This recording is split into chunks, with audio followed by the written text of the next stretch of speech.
Mamastalgia. Hello and welcome to the Art of Childhood podcast. If you're a sentimental mum trying to give your kids a joy-filled childhood, then you've found yourself in the right place. This is a space for memory collectors, photography hobbyists and pros alike, and mums just trying to do their best.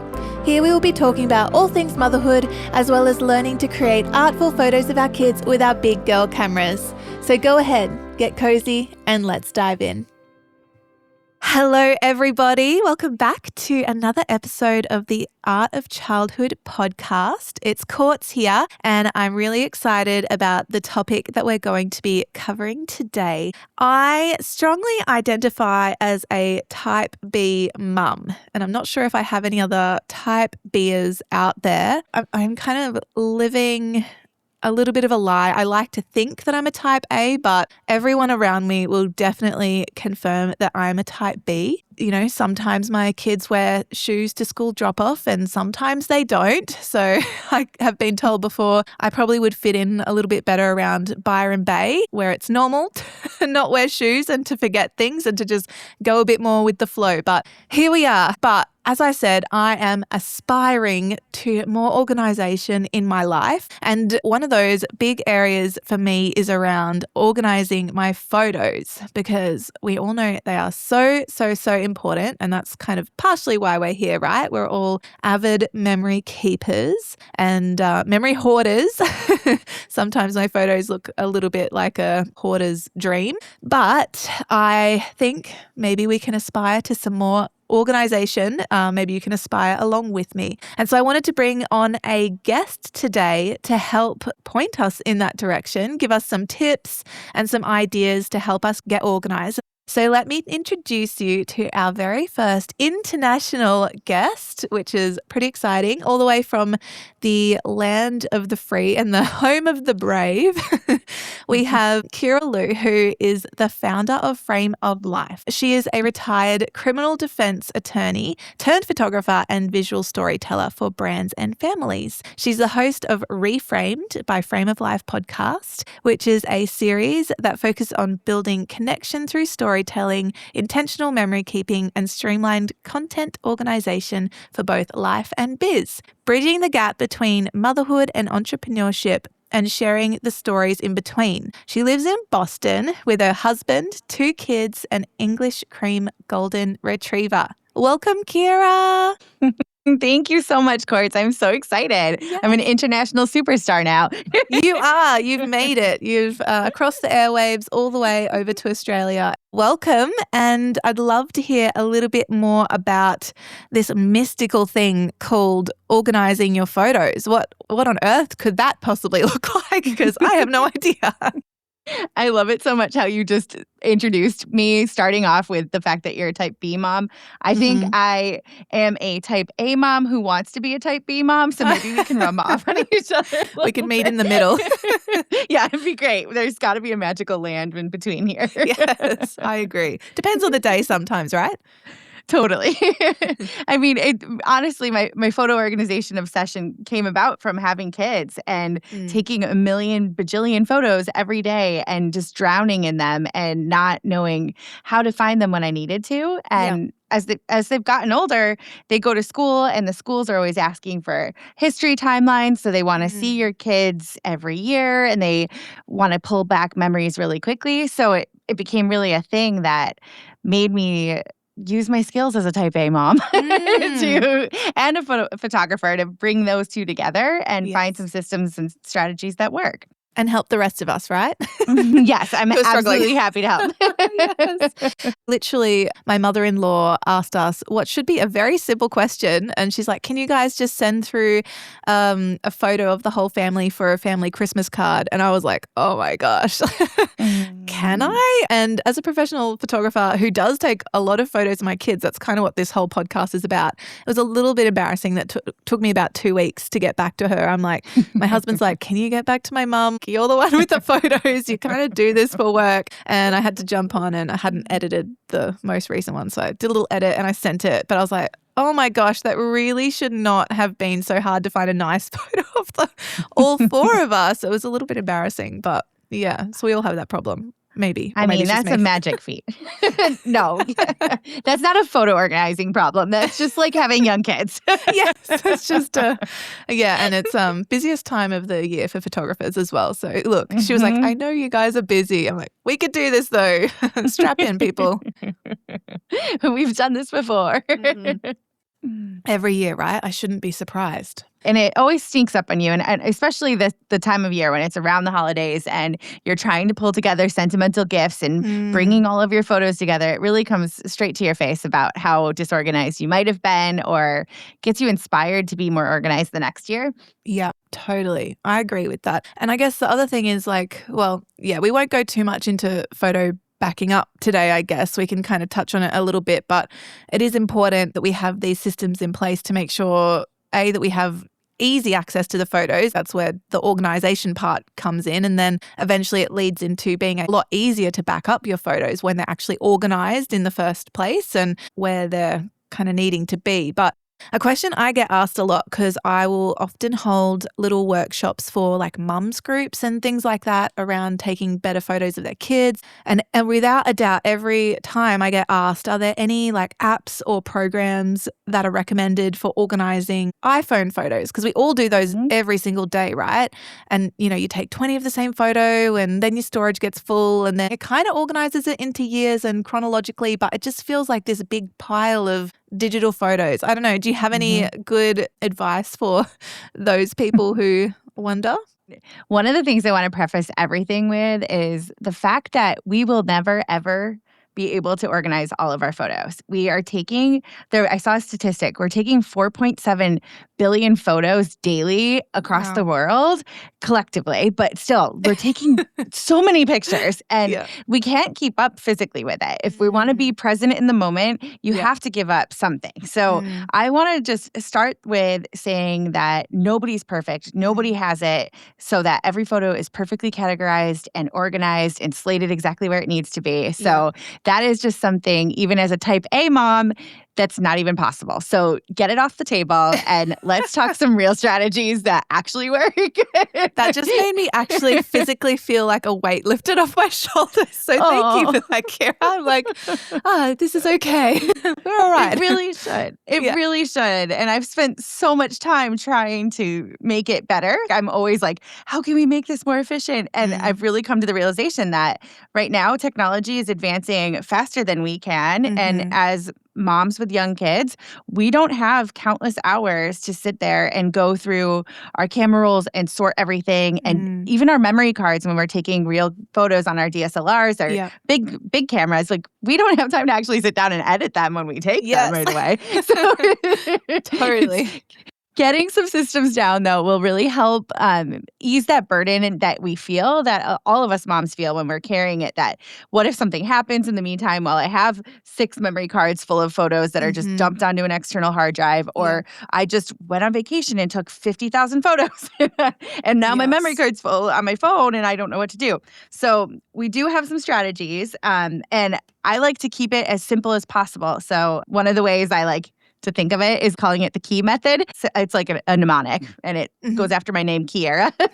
So it's like a key, but I think of it as this, like keep it simple, execute a plan, and do it yearly. So I'll break it down for you kind of how I think about this. With keeping it simple, I like to look at what device we're actually using all the time. And for me, it's an iPhone. I'm always just have my phone in my pocket. It's with me everywhere I go, unless my kids have it. So it is really the go-to camera. So whether you have an Android or whatever, these whole strategies will work for both. But use what you've got and try not to make it overcomplicated, especially inside the using Apple Photos or using Google Photos.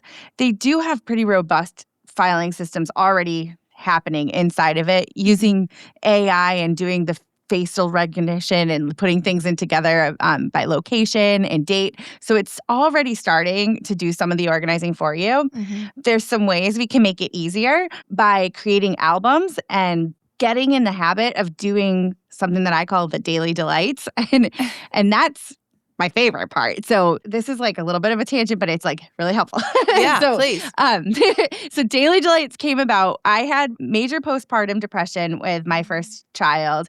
And going through that, I just felt so overburdened by the transition to motherhood from having no kids and what that was like. And I just went into things with rose-colored glasses thinking that motherhood was going to be so delightful and easy for me because I wanted to be a mom. I was so ready.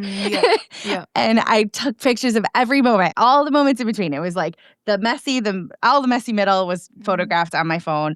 And I would just feel so overwhelmed during the day and feeling like nothing good was happening, but I was trying really hard.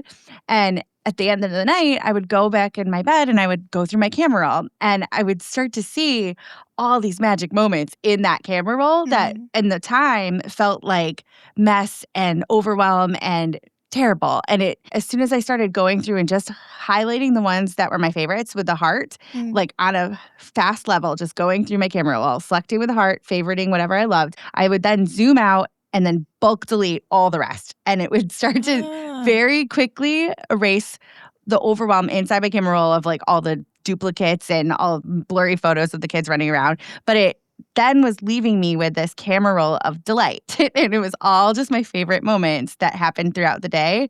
And it very quickly started to reframe the stories that were inside my camera roll, while with the side benefit of giving me a somewhat more organized camera roll, because it wasn't just full of screenshots and blurry pictures. It was now developing this story of our lives and the moments that really mattered most to me during that day. So it's just like this way to reframe what photo organization is and to thinking about it as, why are you taking these pictures and what lives inside there right now that you can find gratitude in? It's really reframing how we are looking at things. I love that. That almost feels like a little daily gratitude practice moment.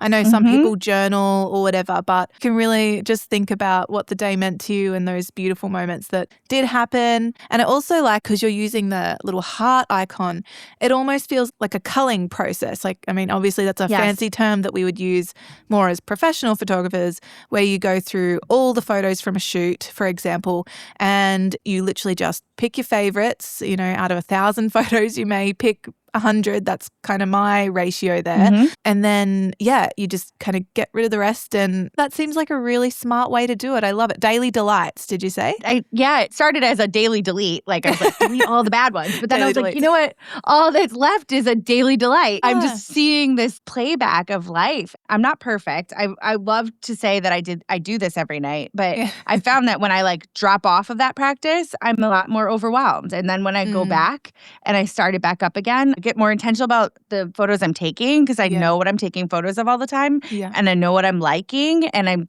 taking less. The more you focus on what you're capturing, the less you take and the less there is to organize, and the more joy you start to get from it. So it's kind of starting almost backwards from how you're even capturing images and how often you're going and playing with them and using them. And it makes you more intentional. I feel like it depends on your end goal. Like, some people want to become a bit more artistic about their photos, or other people just want to capture the moment or whatever it is. But when you see those photos back, you can kind of almost have that instant feedback of, would I want to frame that photo a little bit differently next time I take it? I guess that gets more into the artistry side of it. But yeah, I love that. And for me, I feel like it would turn into like weekly delights, because I'm not sure. It's totally fine. But I love the goal. The goal is there.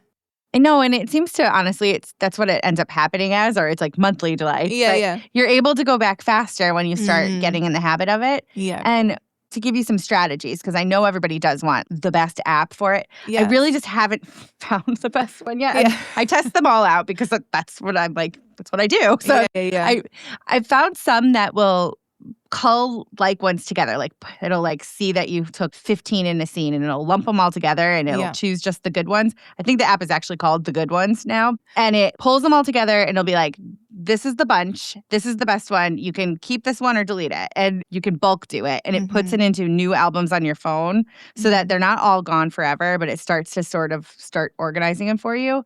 I just found it a little clunky, to be honest. I just rather move them when I love them, like when I need them. So my strategy is to create albums on my phone. And when I have the golden moments, I call them my MVP moments. So whenever there's like these pictures that I take that I know I love or that I'm noticing a sequence happening in life. All summer, my son started fishing and he's catching all these crazy fish. But we're not fishing every minute of the day and we have a lot of photos in between, but I'm noticing he loves to go back and see those pictures. So I'm trying to be conscious of like, this is a new album we could have, Charlie fishing. And so I started selecting all photos of Charlie fishing every time we go and created an album for my kids. And you can do folders now where you can lump multiple albums in. So it can be the top level is a folder of your kids, and then inside it you have 2 different albums or 3 different, however many kids you have for their names, and you can load photos that way just by selecting the photo and hitting add to, and then it goes to an album. It's a really fun way to start, just like on the fly when you're on your phone. I love doing it more on the desktop. If you have an Apple computer, they talk nicely together with Apple Photos, and it seems a lot easier to organize your photos on a computer and type in with your fingers instead of like punching with your thumbs. Yep. But it's doable while you're on the go and in your pocket with your phone. I love that. And I always find, like, if I'm on an airplane or something like that, that's when I find time to, like, go and do something really, like, a deep organization or something. You find those pockets of time sometimes where you're like, yeah, let's do it. Hey mama, struggling to love your photo edits? You are not alone. Maybe your photos feel almost right, but something's missing. Or maybe you just have no idea where to start and finding your editing style feels so overwhelming. I see you. That's exactly why I created Mamastalgia Lightroom presets, designed for busy mamas like you who want beautiful, professional-looking edits in just one click. Try it free. I'm giving you one of my favorite presets completely free so you can see the magic for yourself. And as a bonus, you'll also get an exclusive Watch Me Edit video where I show you exactly how I use my full preset pack to transform photos effortlessly. Ready to make your photos shine? Grab your free preset here. www.mamastalgia.co/freebie-mobile-preset. You can also find that link in the show notes.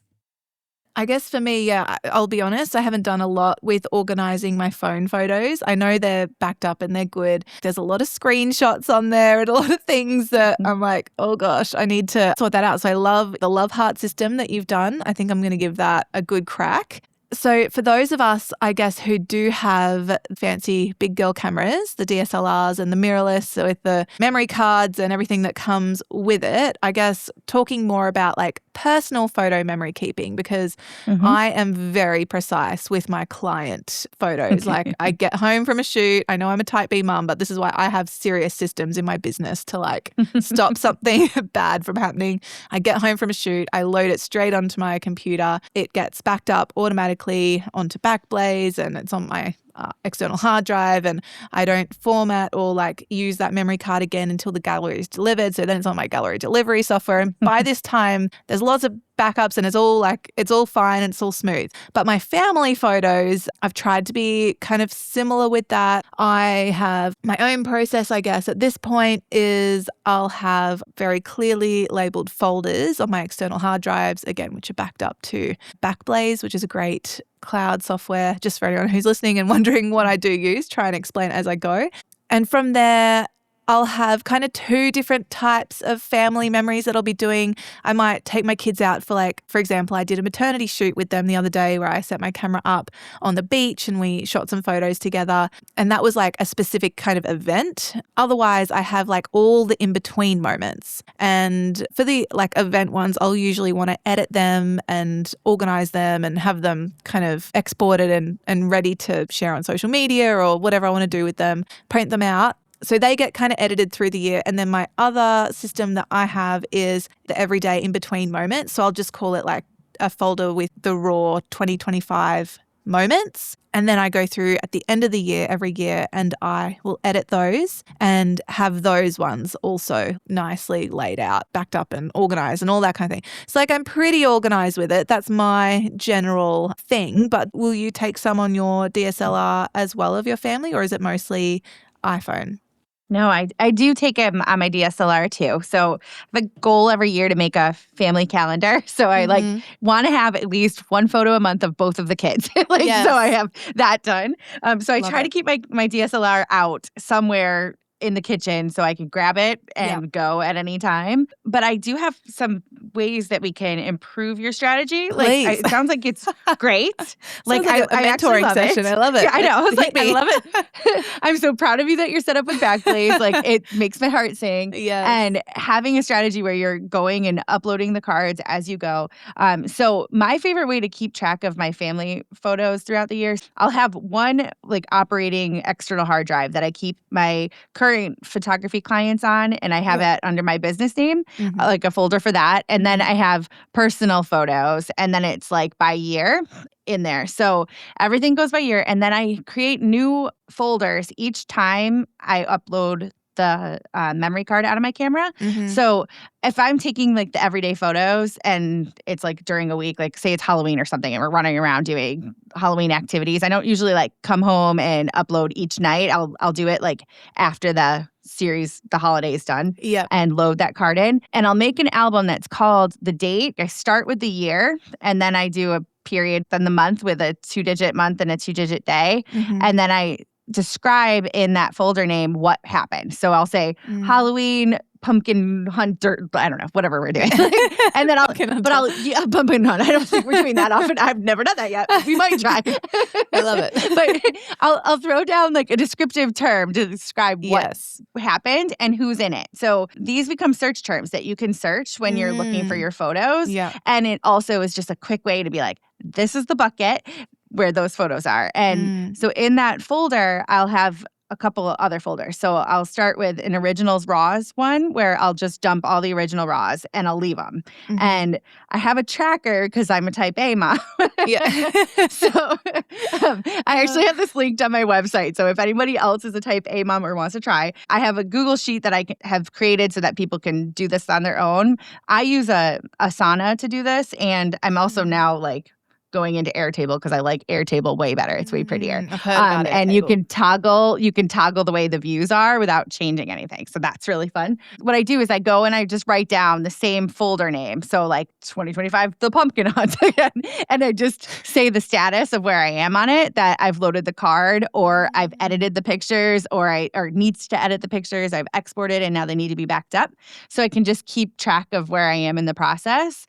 And this really has another benefit, which is I'm all about because we don't have a lot of time as moms. But at the end of the year, you can go back and just look at that folder and remember everything you did just by the names that you made for the folder. So all the folder names, you're oh, this is when so-and-so visited. This is when my son's lost his first tooth. You can see by date all of these milestones just because you've been keeping track as you go and upload your photos and using terms you can search.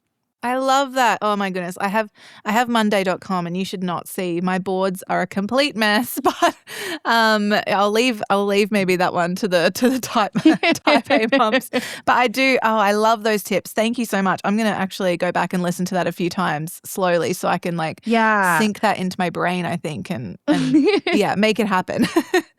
I know it's hard. I think I shared with you that I had this workshop I did a few months ago that lives evergreen now so that people can come back and watch it. Yeah. But I walk through this whole process and I call it my no BS photo organization method. Oh, awesome. I swear a lot so that I'm not swearing on this show, but I'm trying to keep it kid friendly. Yes. But it's no BS and I'm sure they don't know what that means yet. No, you're safe with that. Code words. I know, exactly. So I've cut the fluff. I just like to keep it pretty simple and streamlined. Yeah. And it's broken into 3 videos with little tips and worksheets that you can track along the way. And everything's in there. So if someone's inspired, wants to dive deeper, doesn't have a pen to take notes right now, it's all there. And I'll send you that link for the show notes so that we can get you maybe even give you guys a special code. That would be fun. Love a special code. Yeah, we'll put that all in the show notes so it'll be ready to go. I love it. I will definitely be checking that out. That will be on my special list of things that I get to do that bring me joy. So making things appear tidy is definitely, like I said, aspiring type A mom. I will get there. I'm sure it's going to happen for me. You just got the littles. It's real hard. You got to just do what you Yes. can to back it up and keep it safe. That's the biggest thing right now. Totally. Implementing one thing at a time can really Yes. help as well, which I love. Okay, so we've got all our photos feeling pretty organized by this point, right? And obviously I love like some end goals in mind. So for me, I feel terrible. I have a little gallery wall right behind me in my office, and it's got all these beautiful photos, mostly filled with my daughter because that was the last time I got them all printed off. Maybe it's like 5 by 5, maybe like 25 photos or something.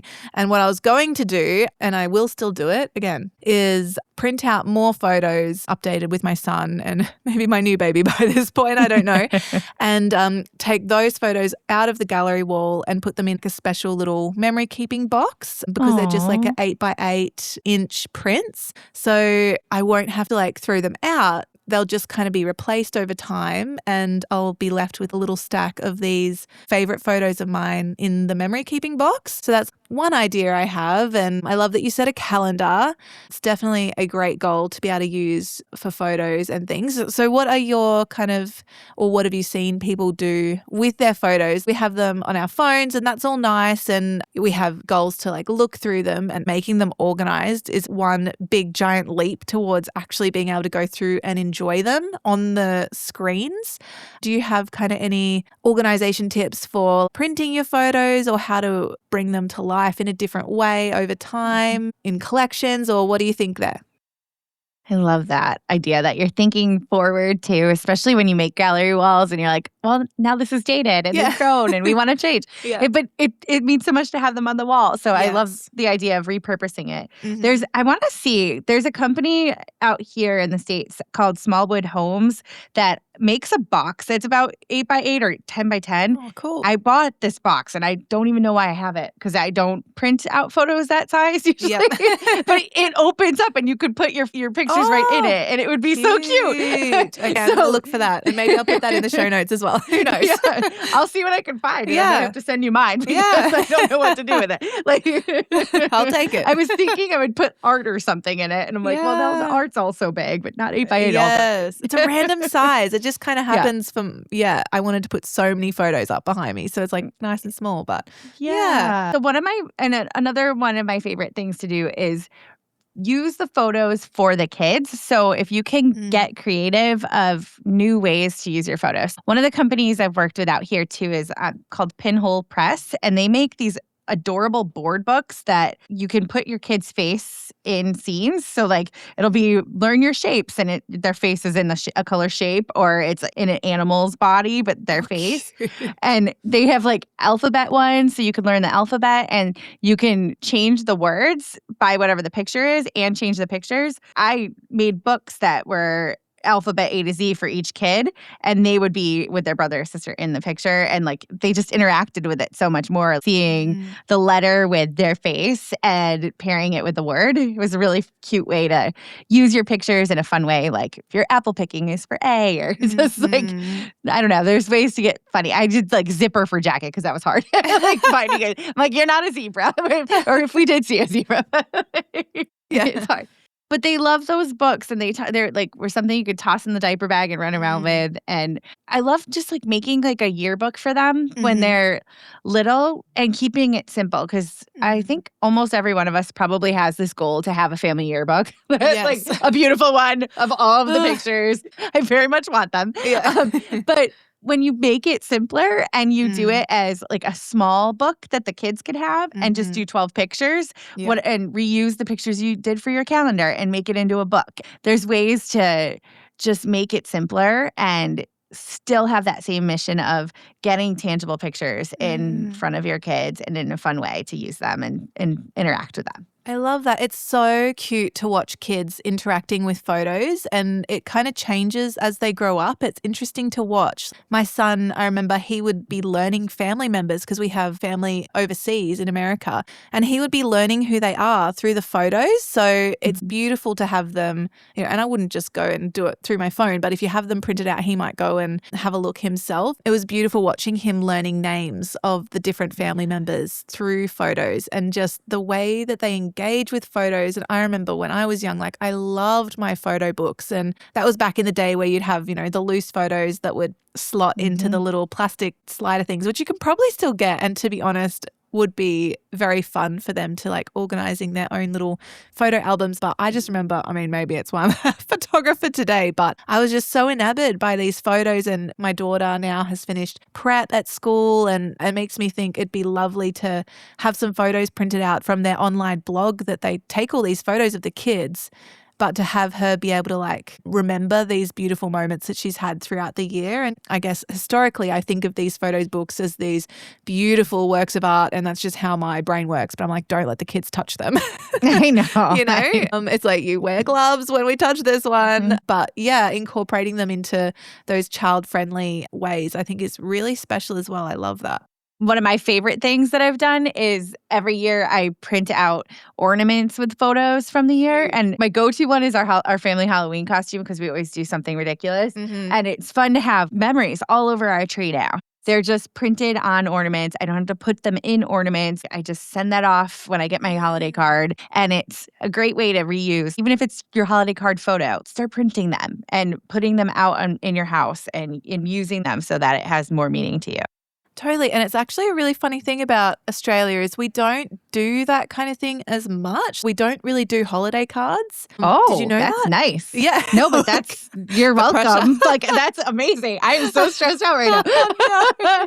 That's so many to send. Yeah. Well, yeah, we don't really do it at all, which is just bizarre, I find. I think it's nice though. I think it's something, maybe not the whole holiday card thing, but I like the ornament idea, looking back on the year in that way. And I love with the holiday card, you're using those photos to then connect with other people, which is really beautiful because we do it on social media, but it's a bit weird. There's something just really beautiful about receiving something in the mail that's got the photos on there. And I know, we love this time of year. No, but it takes a lot of work and it's so expensive now. Like you're spending just to print off stuff to send out, and then paying the post. It's a lot. Oh yeah, postage has gone up so much. It's I crazy. think it's funny like watching professional photographers over in America, because I guess they do the full photos and that's what they put on the Christmas card, I think. So that keeps family photographers employed, but we don't have that same push here. People will not always be as diligent about getting their yearly photos, with a photographer, unless there's someone that just really cares about that. And then you find those awesome clients. So you're like, yeah, you care about it. And it's more than just getting a photo for a card. It's like they wanting to have that whole experience. But very interesting how it can vary across countries. Who knew? No, Yeah. I know, that's great. You know now. I know. You learn something new every day. Yeah, totally. Any other resources for people or tips or anything else that you thought could be helpful for our wonderful listeners? Yeah. The only one that we really didn't cover too much is when you're using your camera roll to find your photos, I love encouraging people to search terms that they might not think their photos are sorted by. An example is like my son loves frog catching. We'll go to a pond and he catches frogs all the time. Frogs are in the pictures. So you can search by the word frog and find pictures by frogs. You could search for any search term now. So it's really worth trying it out because the AI is developing every day within Apple Photos and Google Photos, and try them in different ones. I can usually find Google Photos is better. Find search terms. So if you have it backed up there, it's usually the best place to go to look up dates, and you can add a comma between things and look up multiple things. So you could say beach and different state or wherever you are. You can pair search terms together to find things easier. So it helps when you are looking for that one image and you need to get it quick. If you can remember any facts about the time, place, person, place, or thing, any noun, try searching for that, and it might help you pull those photos up quicker. That is crazy. I actually had no idea that you could do that. So I'm gonna give that a go, because I feel like I'm always searching for a photo and I literally just have to think about when it was. And my time sense is really poor. So was that 2020 or was that I don't know, yesterday? I'm not quite sure. And if you start adding the facial recognition, if you lean into it and name the people and start identifying who the people are, you can search by faces, and it helps make it go a lot quicker too.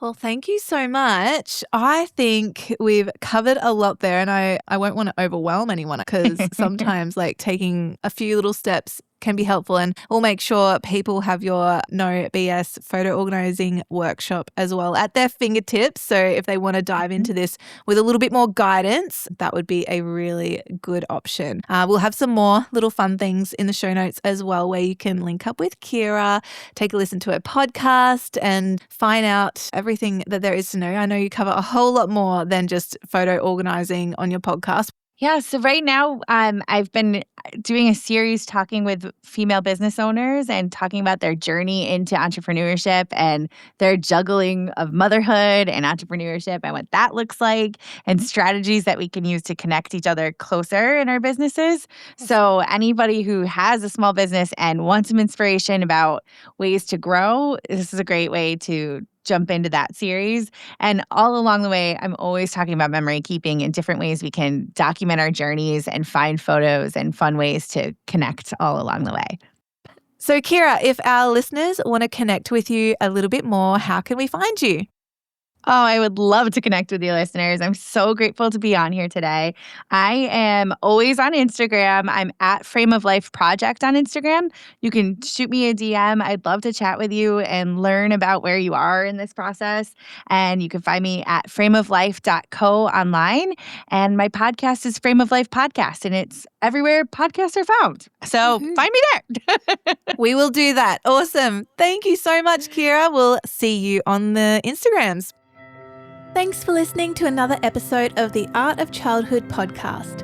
All the handy links mentioned in this episode are in the show notes. I would love it if you would leave an honest review on your chosen podcasting platform. And as my son says when I'm getting into a particularly delicious snack, sharing is caring. So make sure you send this episode to a friend who may enjoy it. Go on and make some beautiful memories with your family today, and I'll catch you next time.